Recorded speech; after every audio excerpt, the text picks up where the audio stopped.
শহরে মেলা হচ্ছে আর আমি যাব না, এটা তো হতেই পারে না। তাই তো ছেলে আর হাজবেন্ড মিলে চলে গেলাম মেলাতে। মেলা মেবি বসছিল 8 তারিখে আর আমরা গিয়েছিলাম 11 তারিখে।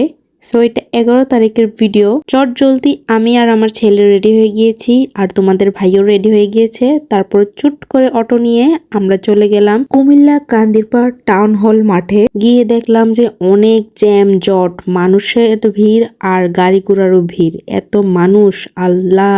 ওকে, সমস্যা নাই, তোমরা বুঝে ফেলো। তারপরে তো ভিতরে ধাক্কা ধাক্কি খেয়ে কোনো রকমে ভিতরে ঢুকলাম। বিজয় মেলায় সাইনবোর্ডটা আমি ভিডিও করেছি, কিন্তু কেন জানি এই সাইনবোর্ডটার মধ্যে কোথা থেকে যেন আলো পড়ছিল, তাই বিজয় দেখা যাচ্ছে বাট মেলা লেখাটা দেখা যাচ্ছে না।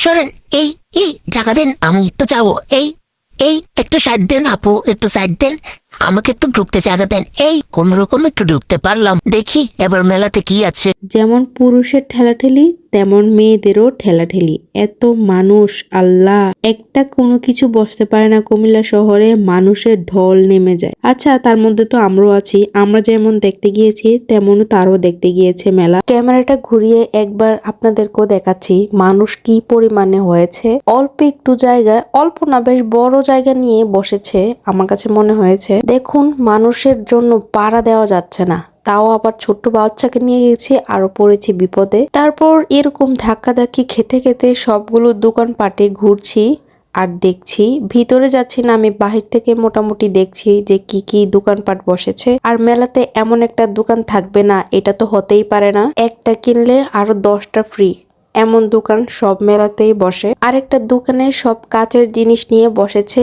এখানে মগ, গ্লাস, কাপ, বাটি, ফ্রিজ, তার পাশাপাশি আবার ব্যাগেরও কালেকশন আছে। এখানেও দেখলাম বেশ ভালো জিনিসই উঠেছে, বাট কোনোটারে আমি দাম বলতে পারছি না। আমি গিয়ে বিরক্ত করিনি, কারণ আমি জানি আমি কিছু কিনবো না। তারপর এমন একটা আচারের স্টল অবশ্যই মেলাতে পাবেন। বড় একটা আচারের স্টল আছে এখানে। আচার ট্রাই করার ইচ্ছে ছিল, কিন্তু অনেক মানুষের কারণে আর আচারটা ট্রাই করা হয়নি। মেলা নাকি 17 তারিখ শেষ, দেখি এর আগে আরেকবার যেতে পারি কিনা। কিন্তু সব থেকে ভালো লেগেছে আমার এই দোকানটা। এটা একটা আপু আর ভাইয়া পরিচালনা করছিল। এখানে সবগুলো গাছ আমার বেশ ভালো লেগেছে। ফুলগুলো ফুটে আছে, তার জন্য আরো ভালো লেগেছে দোকানটা। সবগুলো ফুল মাশাল্লাহ অনেক তাজা, আর গাছগুলো অনেক সুন্দর ছিল।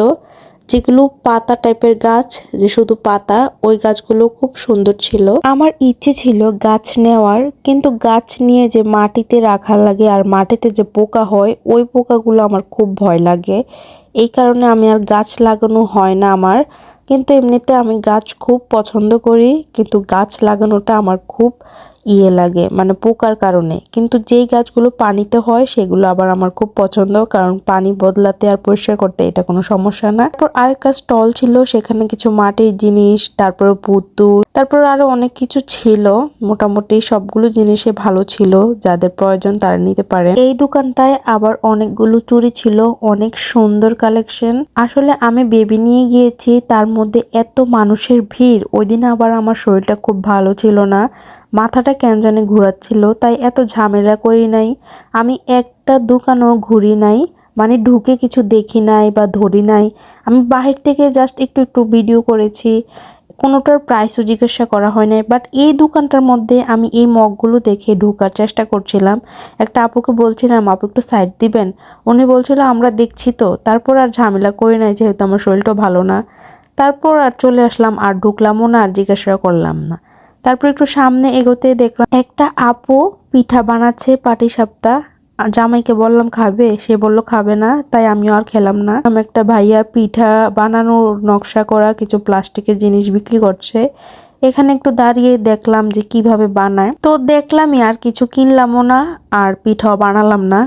তো আপনারা যারা কুমিল্লাতে আছেন এখানে আসবেন, আপনারা যদি প্রয়োজন হয় এই পিঠাগুলোর, এইগুলো নিতে পারেন। অনেক সুন্দর হয় ডিজাইনগুলো। এই যে সাইডে দেখতে পাচ্ছেন কত সুন্দর হয়েছে পিঠাগুলো। আর একটা সাইডে দেখলাম অনেকগুলো আর্ট বোর্ড বিক্রি করছে। এগুলো তো আর্ট বোর্ডে বলে, তাই না? অনেক কার্টুন, অনেক লেখালেখি, তো অনেক মানুষ কিনছে। এখন তো এগুলো বেশি চলছে। তারপর একটু সামনে এগোতে দেখলাম অনেকগুলো ফুল, দেখে মনে হচ্ছে না রিয়েল, কিন্তু এগুলো প্লাস্টিকের, মানে কাপড়ের প্লাস্টিকের যেটাই বলেন ওইগুলো ফুল। আমার এই ফুলগুলো ভালো লেগেছে, মনে হচ্ছে আসলে রিয়েল। এখানে ভাইয়াটা এই বেলুনগুলো ফুলাচ্ছে আর এগুলো আমি যখনই দেখি তখনই আমার মনটা ভালো হয়ে যায়। আমার ছেলেকে আমি কোলে নিয়ে রেখেছিলাম, তো সেও খুব মজা পাচ্ছিল। তারপর তোমাদের ভাইকে মোবাইলটা ধরিয়ে আমি বললাম যে আমাদেরকে একটু ভিডিও করো, দেখি আমরা একটু এনজয় করি। তারপর দেখুন আমার ছেলে কত খুশি, তার সাথে তার মাও খুশি। সেগুলো কি সুন্দর লাগছিল না? অবশ্যই আমাদের মা আর ছেলের এই মুহূর্তটা দেখে মাশাল্লাহ বলবেন। আর একটা দোকানে বাচ্চাদের খেলনা, পাপোশ, স্টিলের জিনিসপত্র, ফুল এগুলো বিক্রি করছিল। জিনিসগুলো খুবই দরকারি এবং প্রয়োজনীয়। কেউ যদি কিনার থাকে অবশ্যই কিনবে। আসলে প্রত্যেকটা দোকানে এত বেশি মানুষ ছিল, ভিতরে গিয়ে যে কিছু ধরবো বা কিনবো বা দেখবো এই সুযোগটাই ছিল না। দেখুন কি পরিমাণের মানুষ। বাহির থেকে ভিডিও করছি, দেখার কোনো সুযোগ হয় নাই। এখানে একটা দোকানে সুন্দর সুন্দর কাপ ছিল, বাচ্চাদের খেলনা ছিল, ডল ছিল, বল ছিল, পুতুল ছিল, সবকিছু ছিল। আমি আমার ছেলের জন্য একটা বল নিয়েছি। মেলাতে না বাচ্চাদের জিনিসই বেশি আমি খেয়াল করেছি। এই দেখুন কত খেলনা, শুধু একটা দোকানে না, এরকম অনেক আরো দোকান বসেছে। আসলে মেলাতে বেশিরভাগই বাচ্চারা যায় তাদের আকর্ষণ করার জন্য এই দোকানগুলো রাখে। যাক, আমার বাচ্চা এখনো ছোট, সে বোঝে না, তাই আমরা বেঁচে গিয়েছি। এই দোকানটার সাথে আরেকটা দোকান ছিল, সেখানে স্টিল থেকে শুরু করে মেলামেন থেকে শুরু করে অনেক সুন্দর প্লেট, থালা, বাটি ছিল। এই যে আমার পিছনেই দেখা যাচ্ছে। অবশেষে আপনাদের বেশিরভাগই মানুষের মাথা, মুন্ডি, হাত, পা, মুখ এগুলোই দেখানো হয়েছে এই ভিডিওতে। আসলে এত মানুষ, কেন যে এত মানুষ হয়েছে বুঝলাম না আমি ঠিক। এই বেলুনগুলো দেখে একসাথে খুবই ভালো লেগেছে, মনে হয়েছে পুরোটা নিয়ে আসি। তো অবশেষে আমার ভিডিও এখানে সমাপ্ত হলো। মেলা থেকে বের হয়ে গেলাম। আমি তো মেলা থেকে ঘুরে আসলাম, আপনারা কবে যাচ্ছেন? আর বিকেলের পর যদি মেলায় যাওয়ার প্ল্যান থাকে অবশ্যই ধাক্কা খাওয়ার জিনিসটা মাথায় রাখবেন।